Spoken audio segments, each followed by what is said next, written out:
Good morning, or afternoon, my dear viewers. It is I, Drehan, and welcome back to Dungeons & Dragons Character Conversion. In this series, I take characters or people from fiction or from real life and turn them into Dungeons & Dragons characters. If you have an idea for a character that I should convert, put it in the comments down below. I love to hear your thoughts.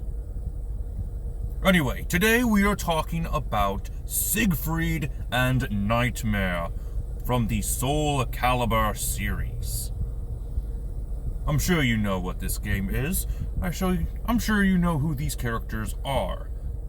And yes, I do know that another YouTuber by the name of Tuluk has created a video with this character in mind. However, he only does Nightmare.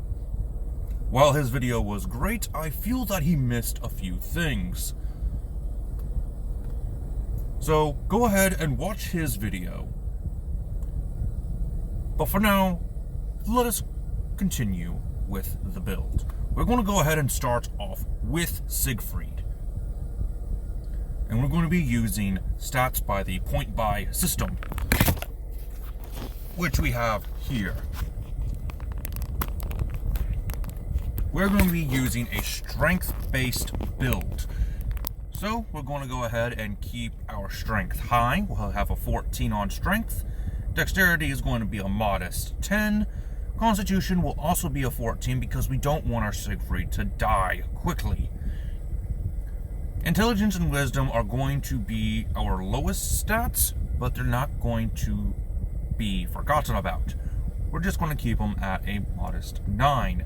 Even though that's still a -1 modifier, we're still going to have some stability. We also have Charisma at a 15 because of how we're going to build our Siegfried. Moving on, we are also going to be using the human race because he's human. There's nothing really special about him, but we are going to use the variant human race. We only get a increase to 2 of our ability scores, so we'll be doing intelligence and charisma. Our skill is going to be acrobatics, and we're going to take the charger feat. His attacks are going to be good, but his charge attacks, just like in the games, are going to be that much more powerful. Languages, we will have Common, which is our human language, and Elvish, because it just seems a little bit more useful of a language. I'm sure he'd probably team up with an elf or two. Alright, like I said, our intelligence and our charisma will be increased by 1 each. That way our intelligence is just a modest 10, and our charisma gets boosted once more. Our background, we're going to do the Knight of the Order background. I believe this background was from the Sword Coast book. I don't quite remember. Anyways, the proficiencies we're going to be having are Persuasion and Religion. And we will also have playing cards as our tools because, well, that's either that or the bone dice, and I just thought playing cards would be better. Languages will be Orcish. Because you never know, you might come into contact with an orc. You might even befriend an orc. Who knows? Characteristics. I, of course, went with some of the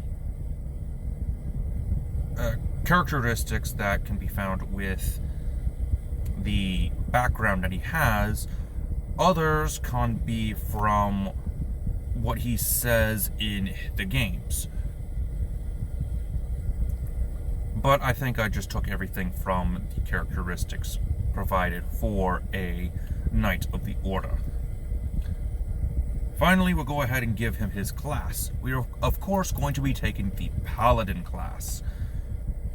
At level 1, we will have a hit die of 1d10 per our Paladin level. And our hit points are going to be 10 plus our Constitution modifier, which is currently a 2. So we get a nice 12 hit points. Once we increase in levels, we'll get an extra 1d10 plus our Constitution modifier for each Paladin level. Our proficiencies are going to be all of our armors, shields, simple weapons, and martial weapons. So we have a pretty good skill set. Saving throws are going to be Wisdom and Charisma. For our skills, we will do Insight and Intimidation. He's a pretty big guy. He's going to be pretty intimidating. Now, as far as features go, we get the Divine Sense and Lay on Hands as per the Paladin.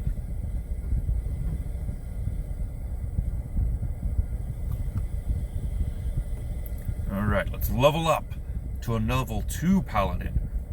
Our fighting style is going to be the Great Weapon fighting style, because he loves his giant swords.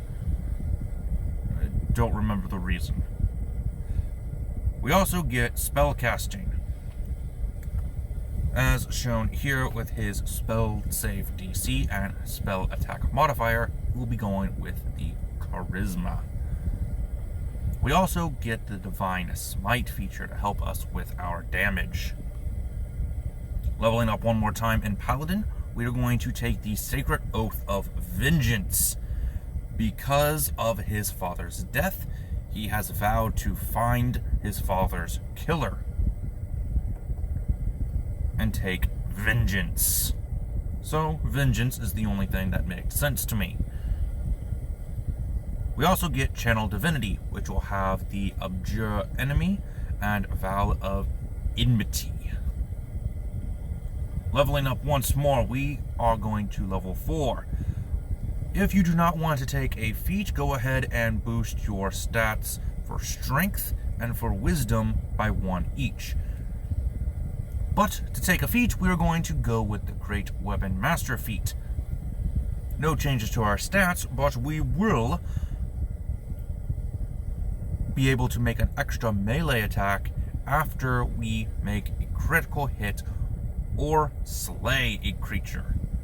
Also, if we take a -5 to our attack roll with a heavy weapon, we get a +10 to our damage. Leveling up to level 5, we get an extra attack from the Paladin level. Alright, now let's get interesting with this next level up. We have finally discovered Soul Edge, the Demon Blade. As such, we have forged a pact with this weapon. Since it is a weapon we are forging a pact with, we're going to take Warlock levels, and we're going to do the Hexblade Patron. Thanks to the Hexblade, also known as Soul Edge, we'll be taking the Hexblade's Curse and the Hex Warrior features. We also get Pact Magic, which is also going to be Charisma, thankfully. And once we fully commit to the Hexblade, we become Nightmare.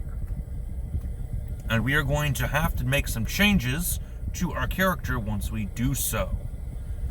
Because we have become Nightmare, we have broken our oath of vengeance, since we found out that it was us, Siegfried, that killed our own father.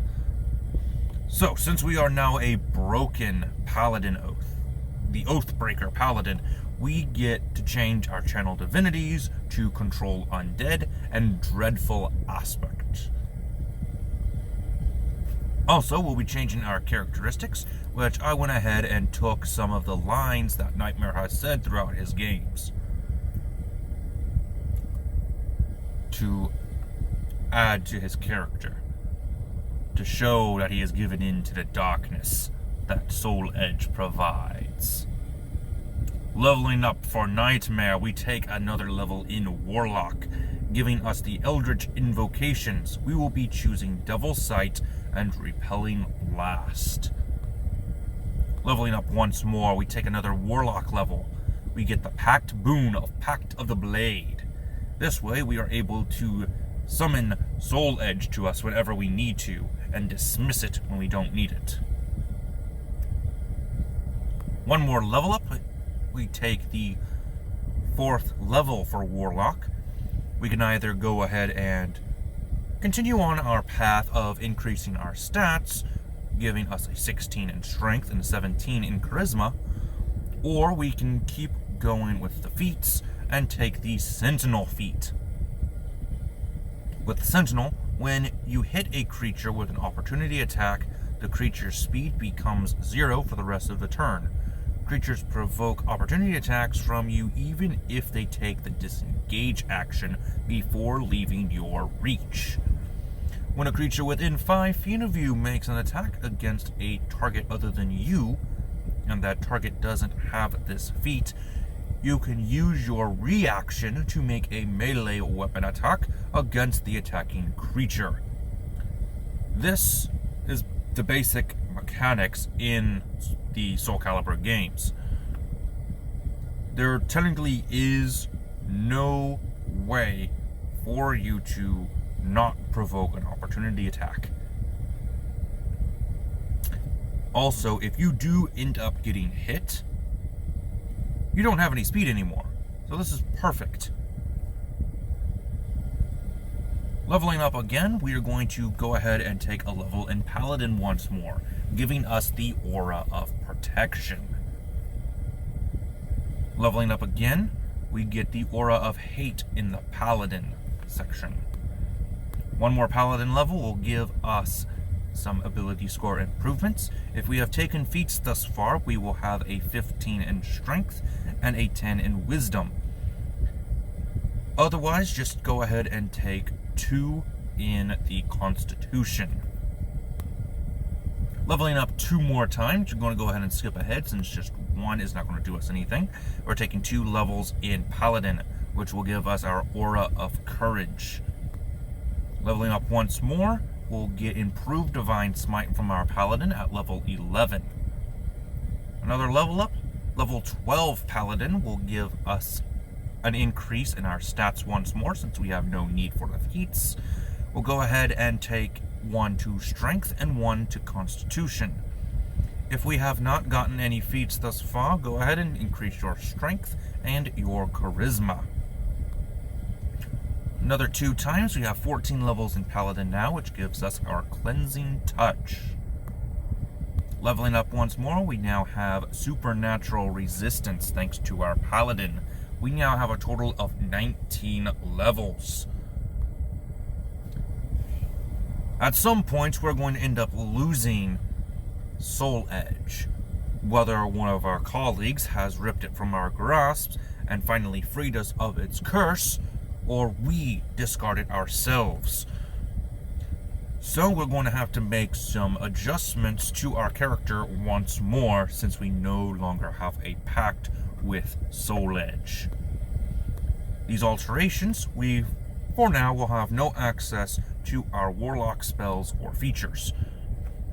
Also, we are going to change our Paladin path to the Path of Redemption.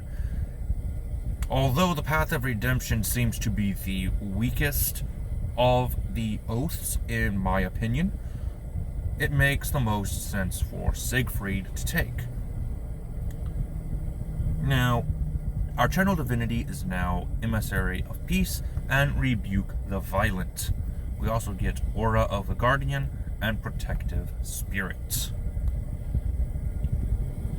Now, if we choose to finally find Soul Calibur and make a pact with it, we will take the Pact of the Celestial. It just makes the most sense to me. So we'll finally have access to our Warlock spells and features once more, but it's going to be for the Celestial. So we have the bonus cantrip of Light and Sacred Flame. We also have the Healing Light feature. Go ahead and level up one more time in Paladin for a full 20 levels and just increase our Charisma by 2, making it 18. Alright, now that we're done with building the character, let's talk about what we have. We'll talk about the spells first. Once we have 2nd level Paladin, we will have Command, Heroism, Purify Food and Drink, and Searing Smite as our spells, because they make the most sense. Especially from a role-playing perspective, you'll want to purify any poisons that may be in your food or drink, just to make sure your colleagues are still alive. And Searing Smite just to add some bonus damage. And in the latest Soul Calibur game, his super move lights his sword on fire, which is pretty cool. Finally, at 5th level, we have a new spell, which will be Aid. Once we get our Warlock level, we'll take the Eldritch Blast and Green Flame Blade cantrips. And we'll also have the 1st level spells of Amza Hadar and Cause Fear, because we are finally Nightmare. Once we finally get to 20th level, we'll have the following spells. I'm sure you can see where I'm going with some of these spells. Now, of course, there are some spells that will need these are more for you to decide what you choose. Like, for example, there is Staggering Smite, or you can do the Phantasmal Killer. Which, that would mean the difference between Siegfried and Nightmare. So, say you're Nightmare, you'll want the Phantasmal Killer. If you're Siegfried, Staggering Smite would make the most sense. Same thing would go for Shadow Blade and Suggestion. Shadow Blade for Nightmare, Suggestion for Siegfried. And for Maddening Darkness, that is definitely a Nightmare spell, but that is not a Siegfried spell. So for Siegfried, go with Dominate Monster. Now your Oath spells, while you have Vengeance, you have Bane and Hunter's Mark, as well as Hold Person and Misty Step. Once you become Nightmare and break your Oath, you'll have Hellish Rebuke, Inflict Wounds, Crown of Madness, Darkness, Animate Dead, Bestow Curse, Blight, and Confusion. Once you have redeemed yourself and take the Oath of Redemption, go ahead and take you have Sanctuary, Sleep, Calm Emotions, Hold Person, Counterspell, Hypnotic Pattern, Resilient Sphere, and Stone Skin. Alright, now for our equipment. This is the equipment that you get to start out with as a Paladin of the Knight of the Order, which does fit real well with Siegfried. We went ahead and chose the Great Sword as his weapon because he really likes his heavy weaponry. Of course, you won't be able to use the shield's, well, AC bonus when you're wielding your Great Sword, but if you're taking the defensive, you will have a good AC. 19 when you first start out, I think. Yeah, it was 19. Now, of course, as a recommendation, I would get the plate armor because it is one of the strongest armors you can get without giving disadvantage to your stealth, if I remember correctly. Magic items, I would recommend getting the animated shield. That way you can have your shield still, and you'll have the AC bonus with it, but you can still wield your greatsword. The Armor of Invulnerability and the Helm of Brilliance are 2 items that I would also recommend getting, because you're not going to be Nightmare forever. You're eventually going to become Siegfried once more. Now, we need to talk about Soul Calibur and Soul Edge in the Dungeons & Dragons sense, because those swords really don't exist within the game. There has to be substitutes. So, what substitutes are there? Well, let's start off with Soul Edge. I chose Blackrazor because of the different stats and features that it has. It just seemed like an evil sword. And it technically is an evil sword. And perfect for your nightmare. And to top it off, it's a sentient weapon. Now what about Soul Edge, Soul Calibur, the heavenly sword?